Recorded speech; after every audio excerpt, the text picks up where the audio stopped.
We're all constantly searching for the courage to chase our dreams and overcome the challenges that pop up along the way. In today's edition of Wildcat Conversations, we're speaking with Chico State alumni who are experts in both areas. Tim Tollefson, Jimmy Elam, and Anthony Costales are three of the world's most respected and accomplished ultramarathoners. That means they regularly run races of 30, 50, and even 100 miles. They joined us to share how they avoid getting tripped up by life's hurdles, how they stay disciplined and dedicated to their craft, and what they've learned by pushing themselves to the limit, both mentally and physically.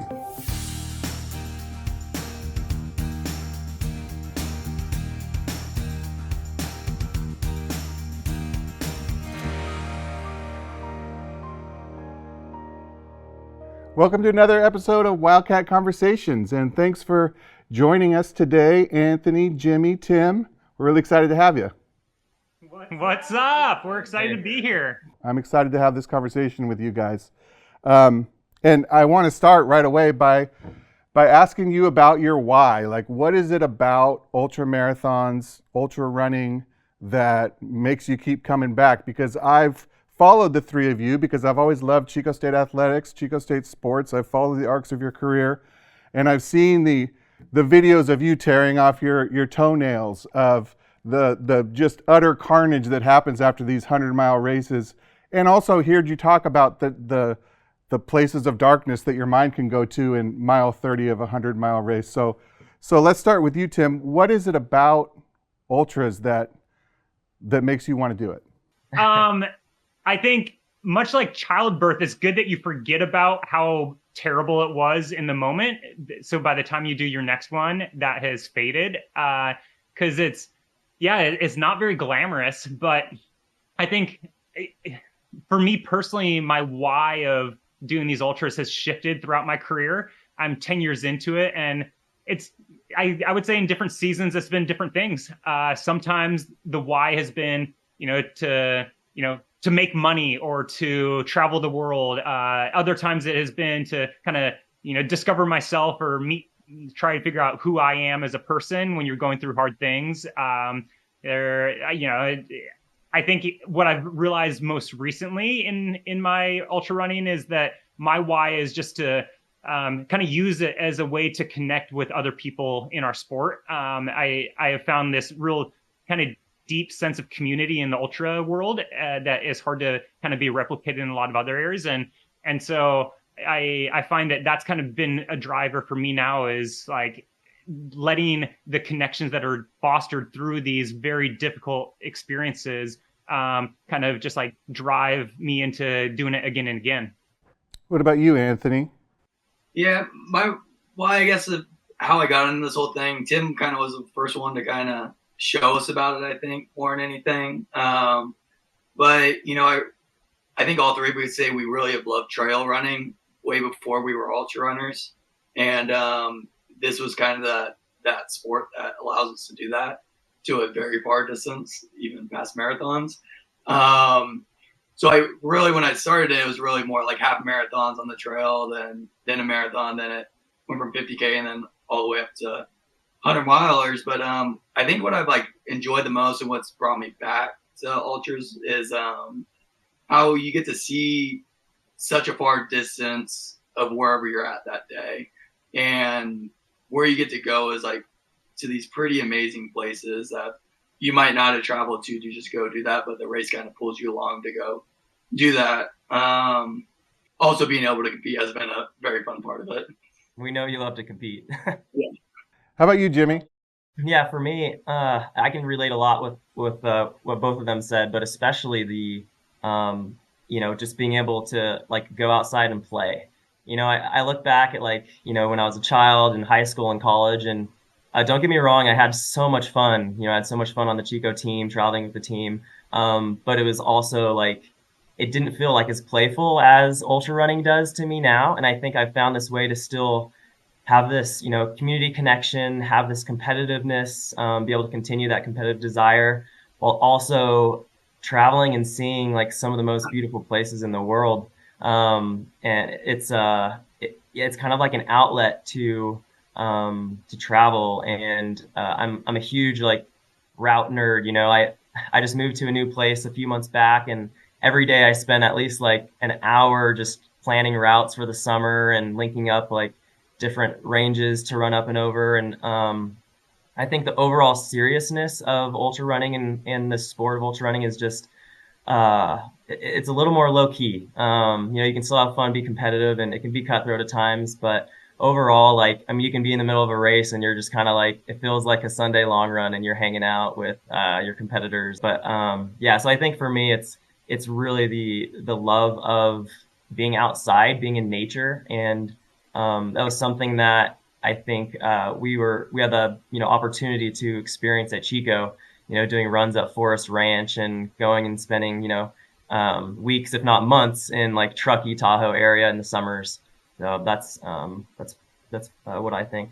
That's awesome. I want to dig a little bit further into that idea of community. Tim, I know you've started the Mammoth Trail Fest, which is, I know from what I've read and what you've said, it's a lot about community. And you talked earlier about finding community on the trails and in this group. Can you share a little bit more about the importance of that community and finding the importance of finding a group of people that you can pursue excellence with? Well, it really fulfills just one of the most basic needs we have as humans, with like that sense of belonging and finding a safe place. And I think in a world when, especially now, we might in theory be connected, but we're essentially really disconnected from so many people, that like we're all longing, especially for that sense of like connection and community. And the pandemic showed us a lot of that, where people were striving for in-person kind of opportunities to be with others. And so I have found that, like what both these guys said, one thing I do love about trail running is often I will go out for 6, 8, 10 hours alone into the mountains and won't see anybody, but it's actually really enjoyable when you can share it with someone. And like in this community of ultra runners, or just trail runners in general, I've really found that connection where like I feel like there are people that like really understand me as a person, and they're there for me through the ups and the downs. And I think especially after I left Chico State, where we had a really tight community in our athletics program, like the men's and women's cross country teams were incredibly just like, the camaraderie was through like next level. But once you leave, or anyone that, was even in part of a club at Chico or any university, you kind of like enter the workforce and you maybe lack that sense of like real deep connection with people that have shared values and interests. And so in the running world, that's really where I've resonated, or like the ultra runners have resonated with, just kind of like they've aligned with the values that I cherish. And I think it's something that I have found that it's filled me up, and made me like really appreciate and enjoy what I'm doing a lot more than when I went about it solo. So I really find that it's a way just to feel not lost in this world. You referenced being at Chico State, and the three of you have all been part of a pretty tremendous run of success for the Wildcats. The men's team has won 21 straight conference titles, 23 top 10 national finishes in the last 24 years. You were all coached by the legendary Gary Town, who I know we all love and respect. Jimmy, can you tell me a little bit about what you got from your experience at Chico State that helped embolden you to challenge yourself in the way that you do? So one of the first things that comes to mind is, Gary taught us so many lessons. I think we can all agree, amazing lessons. And one thing that stands out is like this confident composure that Gary had, and still has. And it's like, I don't know, instead of being emotionally reactive to challenges that you face, being more logical and calm and cool, and being able to take some of those skills into my life, like past Chico, and not just with like ultra running, but literally like in the middle of a job interview, realizing like, how to stay cool and calm and collect and confident. And it's something that I think wasn't necessarily like taught to us, but it was like watching him work his magic.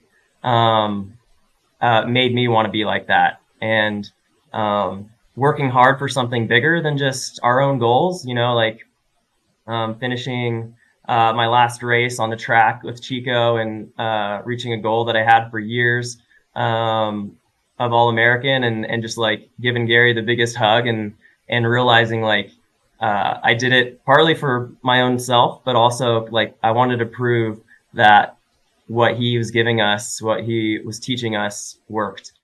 Wow, that's really great. I love it. Speaking of learning from folks, the three of you are all pretty tight, being in the same community, being Chico State Wildcats. I'm curious, we'll start with you, Anthony. Is there anything that you've learned from these other two that kind of either by watching them or something that they've said to you that you could share? Yeah, I mean, they've broken a lot of fears for me because they've been kind of the guinea pigs for me on this whole sport.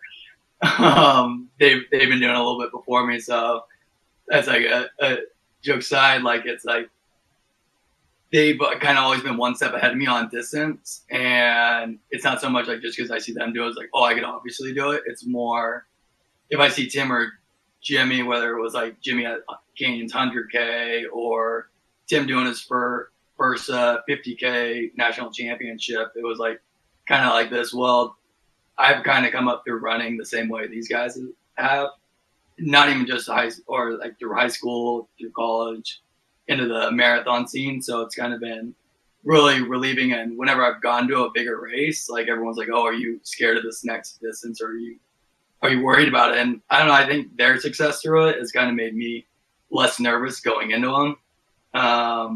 When I did Run Rabbit Run, the first 100 I ever did, Katie was like, aren't you nervous like tomorrow for this? And I was like, I don't know, not really. And it's probably because I saw Jimmy do his Bear 100.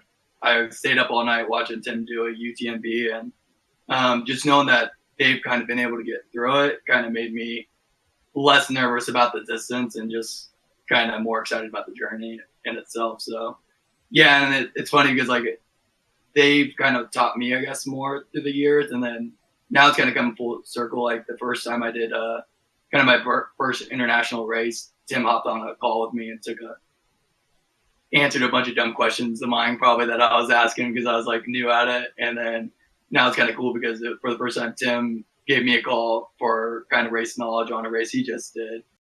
That's really cool. How about you, Jimmy or Tim? Is there anything that you've learned from someone else here? No, I haven't learned anything from these guys.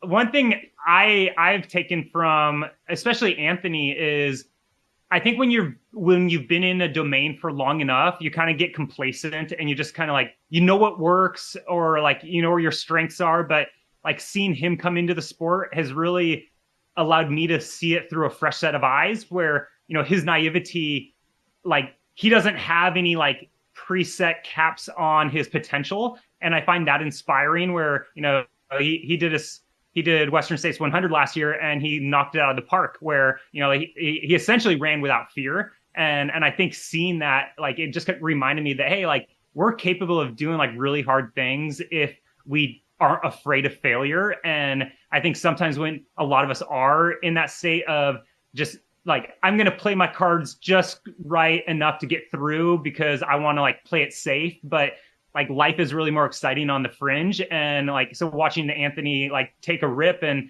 have it stick, it was like, man, like, yeah, I've had that before. And like, it kind of like brought me back to life of like, oh, I might kind of feel like I'm this old curmudgeon in the sport. It's like, but no, like I want to get that feeling, that sense again. And I think that's been really cool to see. Jimmy, you have anything? Yeah, I'll add something. I definitely think of Tim when I think of this question because I look at Tim and like what he's done over his career, and I doubt there's any maybe like set point in time where Tim's like where he felt like he made it, or anything like that. But I see how he's gone about his career from Chico on, and how the long game works, playing the long game works. And he might not have hit like his highest goals in college, but he didn't frickin' stop. He kept going, and he became best in the world, years down the line, from like year after year after year, of just putting in so much time and fully dedicating and selling a soul to the sport. And that's absolutely amazing to see. And I'll never forget the day that, I watched him race UTMB, and I didn't know if that's something that I would ever do at that time or even think it was possible. But when I saw what he accomplished, it really opened the door for me to be like, if I want to do it, I think I can. I think I should go for it. And of course it happened, and I did it. So this one's kind of a choose your own adventure question. And I've heard you folks talk about this stuff. But there's moments in those moments when you don't want to go out that door and run that 6 hours to do that day's worth of training, or when you're 30 miles into a 100-mile race and you want to quit, like, what is it that that keeps you going? How do you stay motivated? How do you remain at that peak level? Everybody wants to quit in an ultra. Like, it's pretty miserable at some point. Like, I have not had a single ultra in my career that I did not want to stop. And for a while, I thought that made me like different. I thought like Anthony and Jimmy and all these other great like women in the sport, they just like had this mentality that they never faced doubt, but everyone does. And something I've really leaned into is just embracing that every state emotionally is impermanent. It won't last forever. And it's something I try to remind myself of in general life, where, you may wake up and you have a pretty crappy day, like, and it's like the world is caving in on you, but you realize that, okay, that state's impermanent. It's not going to last forever. I got to ride out the low. And at some point that state will change. And that happens in ultras, where at mile 30, I might feel terrible. I might be puking, and I just have to say, okay, like, don't give up on yourself yet. Give yourself a chance, because by mile 35, I might actually be puking blood, but by mile 40, maybe like it's come around and I'm actually feeling good again. So like, it's just that lesson of never giving up on yourself, because you don't know what's possible unless you see it through. And so I just tell myself, like, everything is impermanent, and lean into that. And at some point this state will change, and I hope it changes for the better. I want to ask you a quick follow-up to that, because I recently watched a video of yours where you told your team that you were going to quit at the next thing, and they said, make sure you eat a lot because we're not coming to pick you up. Like, you're on your own.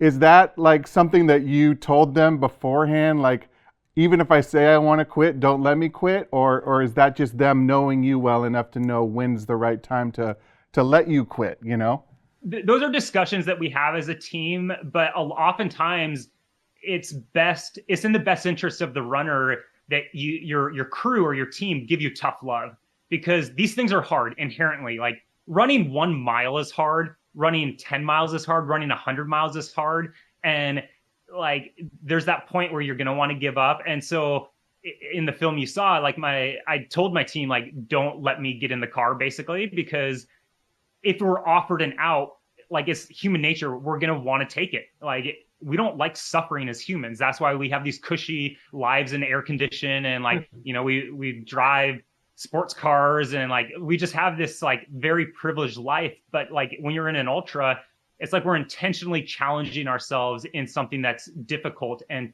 it really speaks to like who you are as a person, and it tests your grit and your character. And I think every single time I finish an ultra, I'm very proud, regardless of where I like was in the standings, because what I just did, along with the other women and men out there, is an incredible feat. And like, we got to be proud of that for ourselves. But yeah, I tell my crew, don't let me in unless you actually see like there's danger. Like, I'm not above dropping out if it's for my own personal safety or my crew's safety or something like that. But otherwise, like, yeah, I might be like crying and I want to stop.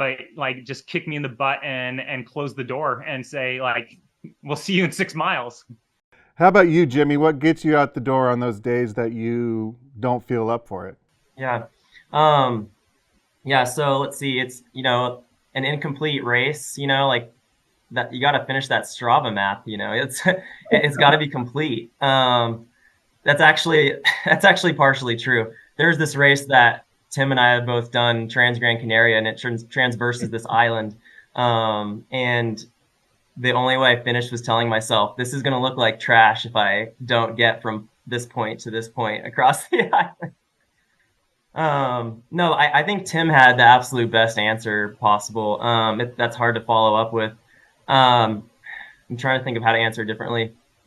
I guess one way would be like at Chico, like the workouts and the training that Gary would give us, and just the pure like grit that we'd put ourselves through at week after week after month after year.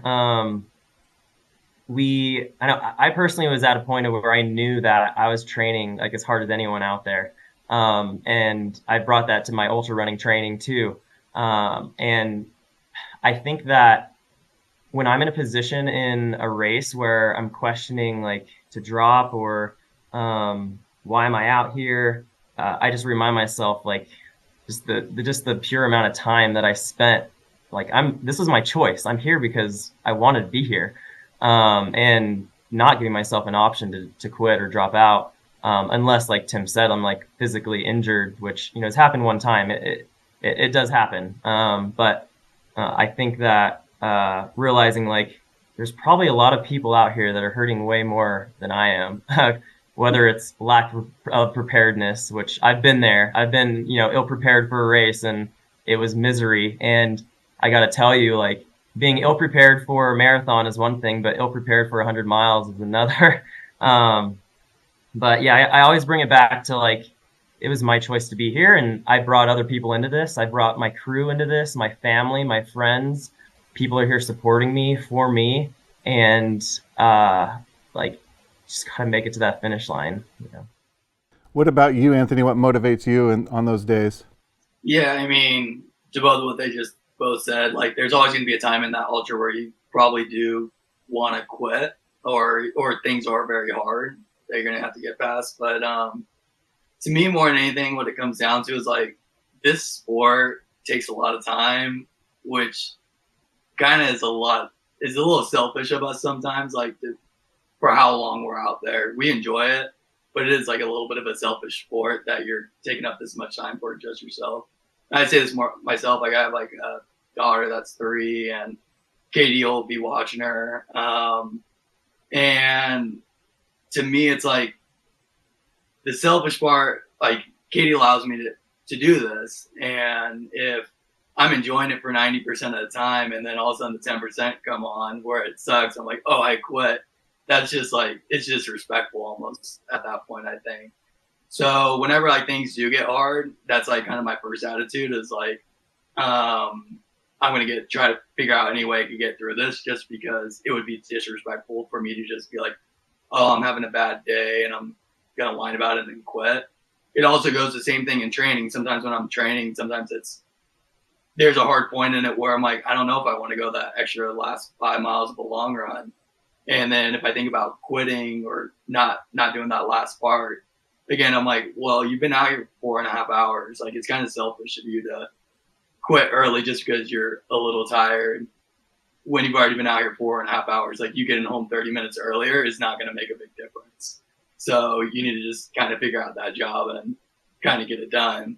So that's kind of been kind of my biggest attitude of it. I'm definitely not a person that's like never going to DNF. If like there's like Tim and Jimmy just both said, if like there is some kind of injury or something that's a safety concern, then yeah, that would suck, and you're going to have to pull the plug. But yeah, there's been a few situations where it's been deep into an ultra, and I've thought about telling Katie I'm going to quit at the next one, and usually she's motivated me enough to kind of have a different mindset leaving, which is part of having a good crew. And then, and then whenever you do make it to the finish line on those days, it always feels a little bit better than even the days that you knocked it out of the park. You always look back at those races on. Doesn't make you as scared going into the next one because you're like, you figured out damage control. Where when the good days happen and everything goes right, there's not as much to look back on. But when things go wrong and you figure it out, it doesn't make you scared the next day. I want to know the way you three approach goal setting. You obviously not afraid to set big, scary goals. Anthony, we'll start with you this time.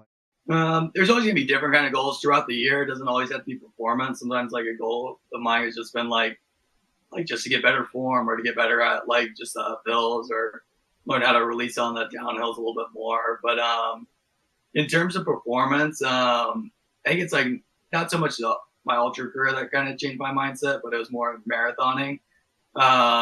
It was like when you're in the marathon, like the main thing was like you were there for a time, and the easiest one for all to look back on was the Olympic trials qualifier.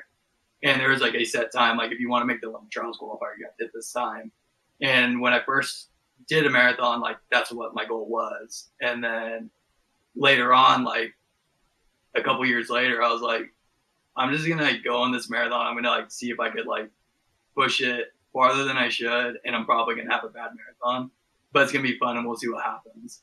And it like ended up being like a huge breakthrough for me.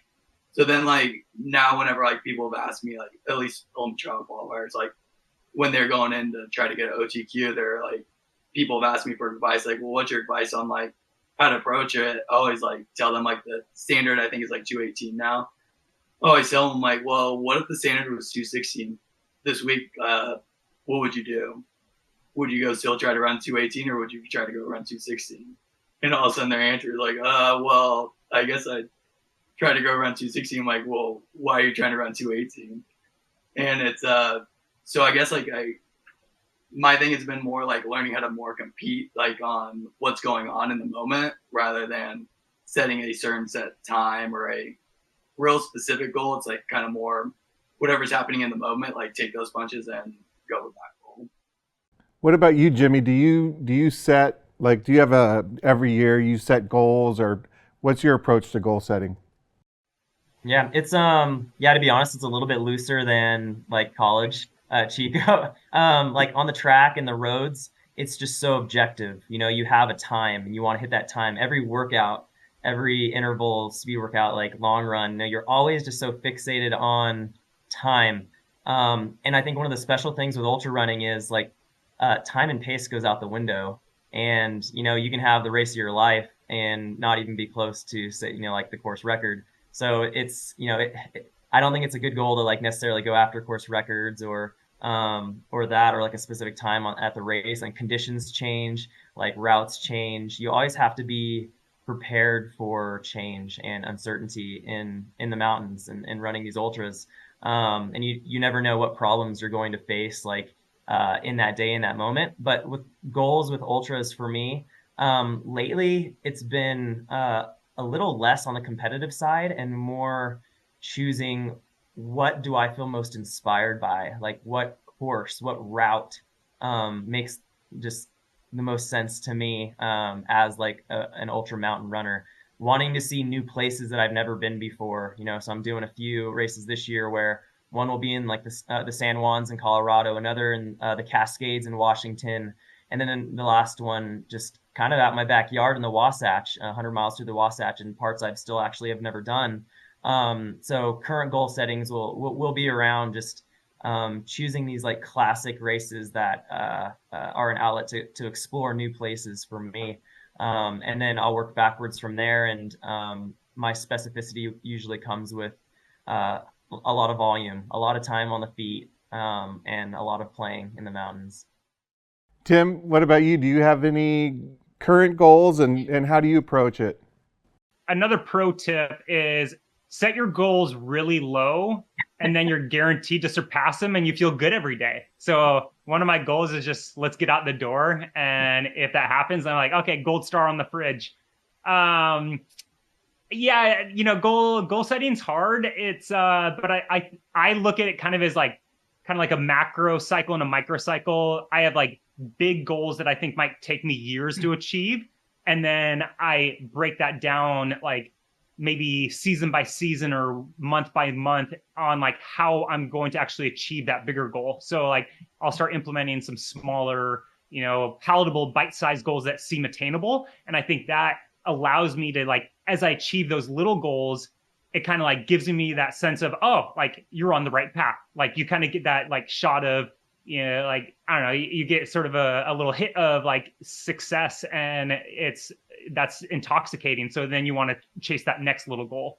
And right now, some of my goals, as Jimmy mentioned earlier, like they've changed from like definite just performance goals of like winning races or breaking records to more the process oriented goals of like trying to find joy in what I'm doing, not taking this for granted, because I'm now entering, let's call it my golden years as an athlete, where I always thought every season would get better if I just like trained a little more. But I'm 39, and while I do still have a couple years of good performances ahead of me, like physiologically there is a clock, and so I'm really starting to like cherish this and make sure I don't take it for granted. And so like anytime I get through a training block or a race and I'm not in pain, like physical pain from an injury, like I'm really proud of that. And so I really have kind of set some of those goals to like, hey, just try to like make the most of what you have the opportunity to do right now. So I was talking to Gary Town yesterday, and he gave me some T-shirts that we're going to send your guys' way. So, but I asked him, I said, if you had an opportunity to ask these guys a question, what would it be? And in true Gary fashion, he said, I want to know who's the fastest to the top of Relay Peak. Do you guys know do you guys remember your times of that? Do you have any idea? I guarantee it was not me. My uphill running is rubbish. Like I would put my money on Jimmy. Guaranteed Jimmy. The guy's a mountain goat. Yeah, I couldn't tell you the time that I ran, but that was definitely my favorite thing of summer camp. If that's the same one we're talking about here, that was a blast. Anything uphill. I mean, I've told a few people. I don't know if I've told Tim and Anthony this, but I've helped both of them at Western States pacing the last 40 miles of the race. And, I'm thinking like, hey, am I ever going to do it? But I was like, what I'm saying now is like, if they did like the hard rock method where they flipped it every other year, if you did it backwards and it's net uphill, I think I'd do it. I think I'll like sign me up for that. So do you want me to put on a race that's uphill? I'll just create it for you. Absolutely, Tim. Okay. Please sign me up. I'm guessing there won't be that many people who enter that race, but who knows? Maybe there's a lot of wild people out there.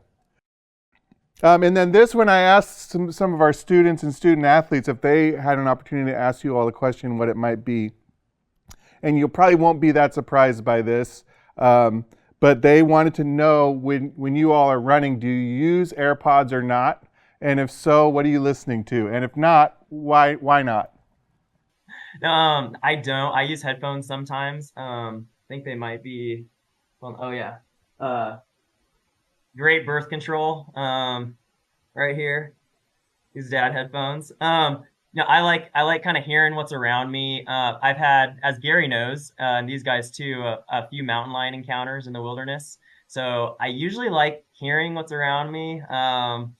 And AirPods, I've heard don't like kind of when you have them in, it's kind of hard to hear really well around you. But no AirPods for me. But I will listen to like when I'm training 20 hours a week in the middle of the season. Like there are lots of days that I'm just like dreading the run a little bit, and I just kind of need to pass the time and do some like brain hack on myself, and it'll be listening to some podcasts or some music. I heard you're not averse to breaking out into song on the trails as well. Is that accurate? Yeah, man. I'll sing from time to time. I might have sang for Tim during his Western States a little bit. Yeah, you definitely did. But if you're running 100 miles and you like don't have the breath to sing a little bit, you're probably going too fast. You got to make some air for that. That's good knowledge. What about you, Tim? So I pretty much was anti AirPods until maybe 3 years ago. And so, yeah, for like 20 years, I refused to use it. Lindsay, my wife, she won't run without it. She listens to music every day. But then I found I actually started I enjoyed listening to podcasts or books. So I've done a lot of audiobooks, because sometimes when you're out there for 4, 5, 6 hours on like a deep long run into the wilderness, it is you can digest an entire book, and it's not about like hyping yourself up, but I've enjoyed that. But sometimes it's nice to throw in something with a little more of a beat before like a key workout, or like get through some of the punishing intervals that we do in training. And I've done that a couple times, but I actually found that I almost became dependent on it, where in the race, when I was like, wait, like, what do I do without, like, I don't have the music, or I don't have the book going. So I've kind of disconnected recently over maybe the last 8 months. And I've enjoyed just kind of falling back in love with, my footfalls and my breath, and just the surroundings of where I'm at, and all the senses that I can kind of take in. How about you, Anthony? I think that Airpods and us calling them headphones is showing our age, because I think Airpods are headphones, but that kids nowadays just call them that.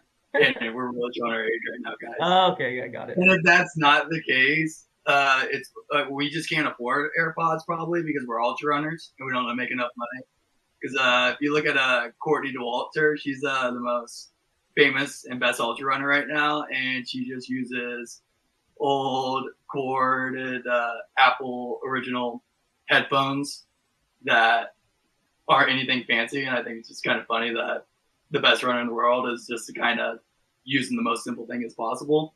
But yeah, for myself, I will throw on headphones for like some podcasts some days when I'm doing like long runs out there, just to kind of like let the time go by a little bit more. And I don't ever listen to music. I just don't really feel like in the right rhythm when I have music, if I had music going.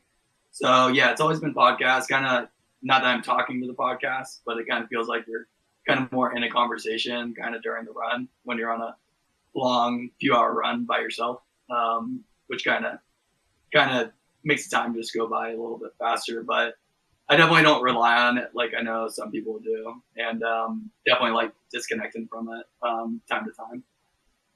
That's awesome. So to wrap up today, I just want to throw out there a little plug for Sacramento is the host city for the 2024 Division II Cross Country Championships. And as I said before, you three guys are all part of an amazing streak of Chico State's 23 top 10 finishes in the last 24 years. The team's been great again this last year, and assuming they should return just about everybody. So first of all, do you all plan? Oh, well, Anthony, I actually saw you when last time Sacramento hosted, and it was funny because I asked Gary, I said, is Anthony okay? And you had, I guess, had just a really rough ultra beforehand, and so you were pretty beat up. I don't know if you remember that. Yeah, that was we didn't really talk about what happens in an ultra when you're not prepared for one, and then what happens after, and that's kind of what happened that day. I did the North Face 50 out in San Francisco the week before, and I had a lot of fitness on an elliptical, and I thought I'd be able to jump into a 50 miler for my first time and go do it. And I lasted 42 miles, and the last 8 miles, they were pretty slow, let's just say. And you saw me limping out of San Francisco a week later into Sacramento. Yeah, it was kind of funny actually, because I was running around cheering everybody on, and it was very hard because like my calves were like still pretty blown up. And that was like my first shakeout run after that race the week before. Well, that was a really cool event. Tim, Jimmy, Anthony, do you plan on coming around this year, do you think?